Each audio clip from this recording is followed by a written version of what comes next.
basa-basi materi. Bahas materi sambil Ngopi. minum kopi. Kita ngopi dulu.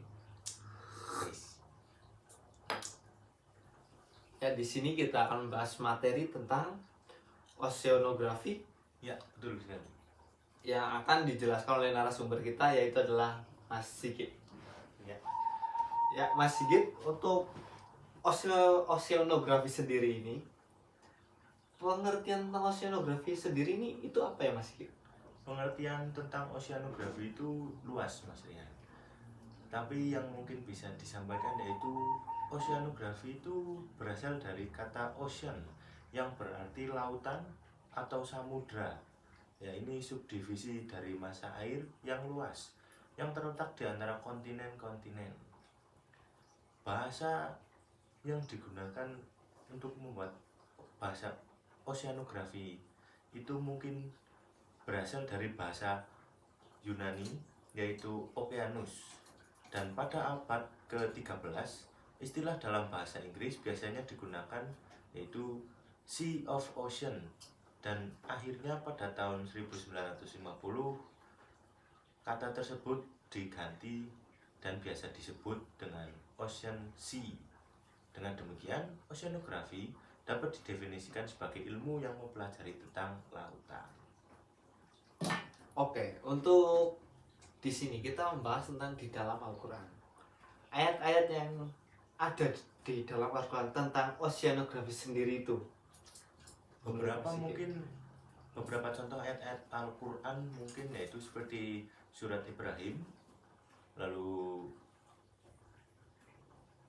surat Al-Baqarah, dan berikutnya yaitu mungkin surat Al-Furqan. Oke, itu akan dibacakan oleh saudara Mas Akil. Kita persilahkan kepada saudara Mas Akil. Bismillahirrahmanirrahim. Allahul ladzi khalaqas samawati wal arda wa anzala minas samaa'i ma'an fa akhrajna bihi minats thamarati rizqan lakum fasakhkhara lakumul fulka litajriya fil bahri bi amrihi fasakhkhara lakumul anhar.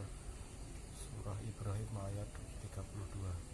Bismillahirrahmanirrahim. Inna fi khalqis samawati wal ardi wa ikhtilafil laili wan nahari wal fulki allati tajri fil bahri bima yanfa'un nas wa ma anzalallahu minas samaa'i ma'an fakhrajna bihil arda ba'da mautiha fastafiha min kulli dabbah wa tasrifir ra'i was sahabil musakhkhari bainas samaa'i wal ardi ayatul liqaumin ya'qilun. Surah Al-Baqarah ayat 164. Bismillahirrahmanirrahim. Wa huwa alladzi marajal bahraini hadza 'adzabun furatun wa hadza milhun ujaj wa ja'ala bainahuma barzakhan wa hijran mahjura. Surah Al-Furqan ayat 53. Ya, oke, sambil ngerokok ya dulu ya Mas Sigit, biar kita Refresh. ya, tenang, santai. Oke Mas Sigit, saya akan bertanya tentang fenomena lautan yang ada di Al-Quran, tentang yang Anda jelaskan tadi. Itu apa saja, Mas Sigit? Mungkin contoh fenomena yang sudah dijelaskan dalam Al-Quran yaitu pertama, fenomena api di dalam lautan.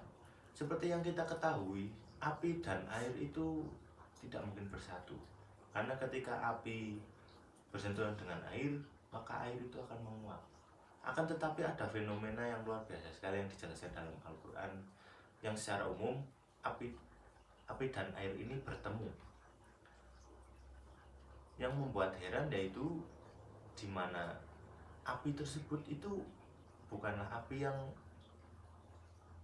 aneh-aneh, tapi memang api seperti pada biasanya. Api pada umumnya seperti itu, Mas. Ya, betul sekali. Fenomena ini di dasar lautan pertama kali ditemukan pada Perang Dunia Kedua. Ketika itu banyak ahli yang meneliti dan menjelajahi samudra maupun lautan dan mencari bahan-bahan mineral. Mereka kemudian itu menemukan fakta mengejutkan yang mana ada banyak gunung api di dasar lautan. Dan fenomena ini lebih dulu dikatakan dalam Al-Quran, yaitu dalam surat At-Tur ayat 6 yang berarti demi lautan dengan api di dalamnya.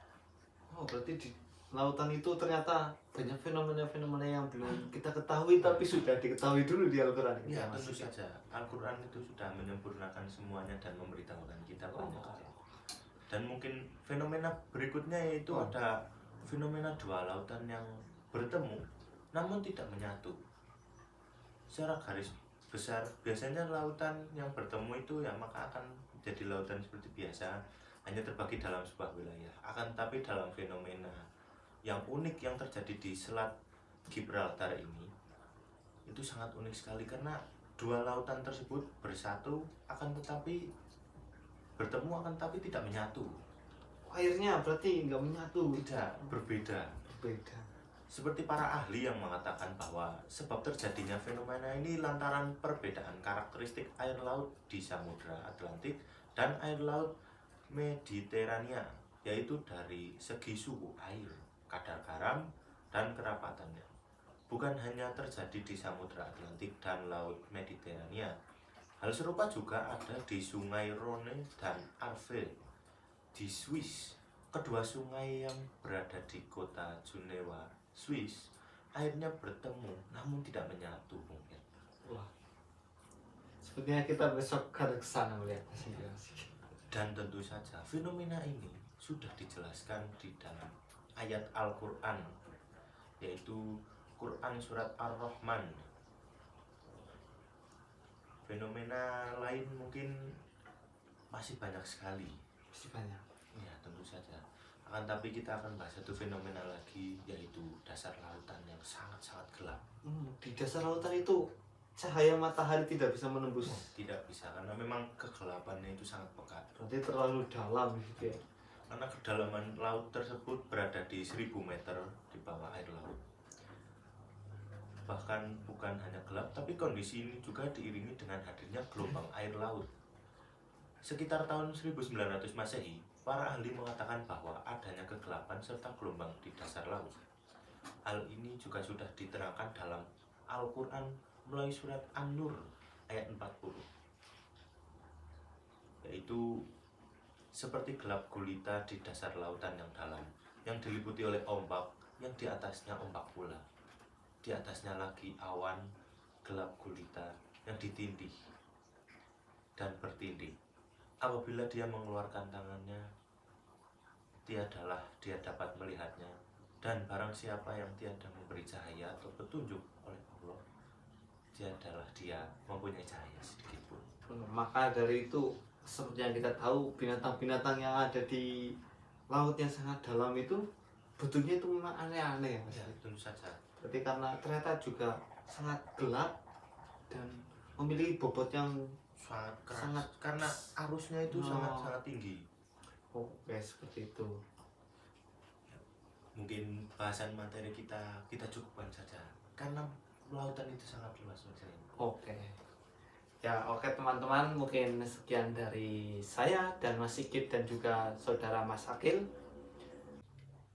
Ya, terima kasih. Mungkin sekian pembahasan dari narasumber kita, Mas Sigit. Semoga materi yang disampaikan oleh Mas Sigit itu bisa bermanfaat dan menambahkan wawasan ilmu yang luas bagi kita. Dan saya mengucapkan terima kasih juga untuk Mas Akil yang sudah membantu. Mungkin Dan Dari- cukupkan sampai di sini. ya kita coba sampai di sini. Dan jangan lupa tonton semua video-video kita dan kelanjutan dari video-video kita tetap di Basa-basi materi. Bahas materi sambil ngopi. Terima kasih. Sama-sama.